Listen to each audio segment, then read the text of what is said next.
Après avoir écrit la fonction ajouter début qui permet d'insérer un élément au début de la liste, nous allons écrire une fonction qui va permettre d'insérer cette fois-ci à la fin. Donc une fonction ajouter un élément à la fin de la liste.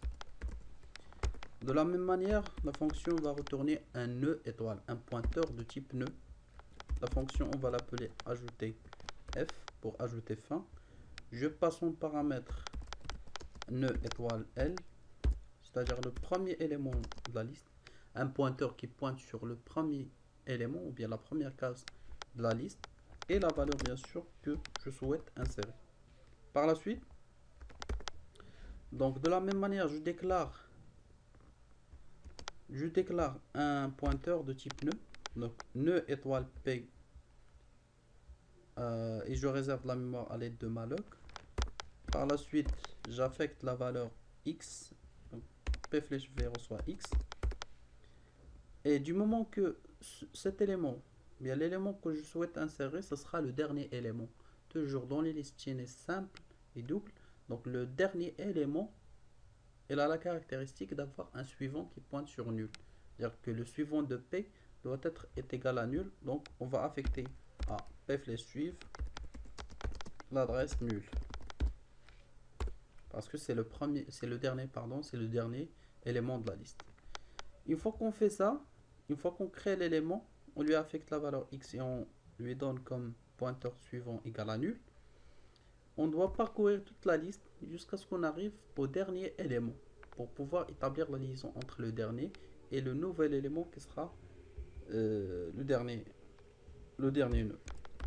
Je déclare un autre pointeur que j'appellerai t, que j'initialise à L, c'est-à-dire qu'il va commencer par la première case aussi, et je vais utiliser une boucle tant que L flèche suive différent de nul, c'est-à-dire tant que je n'ai pas encore arrivé au dernier élément, j'incrémente ce compteur, donc pardon ici ce pointeur, là c'est t, donc le t c'est le pointeur qui va jouer le rôle ou bien qui va nous identifier le dernier élément de la liste.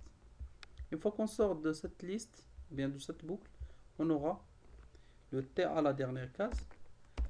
Donc je mets t suive reçoit p, c'est-à-dire que le dernier élément il va pointer sur ce nouvel élément qui est p, et bien sûr je dois retourner L, toujours on retourne le premier élément de la liste.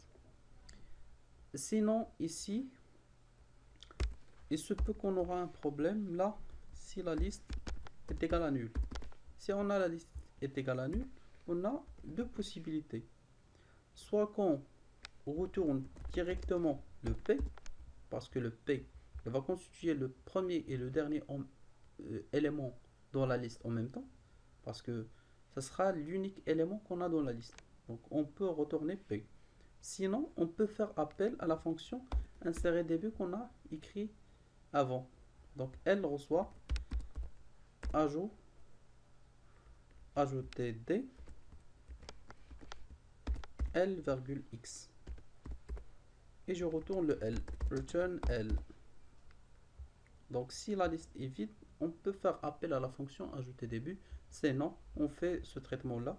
C'est-à-dire que on déclare un pointeur qui va être initialisé par L. Il va parcourir la liste à l'aide de cette boucle. C'est-à-dire que on va le t prendre élément par élément jusqu'à ce qu'il arrive au dernier élément. Le dernier élément toujours, il est caractérisé par le suivant est égal à nul.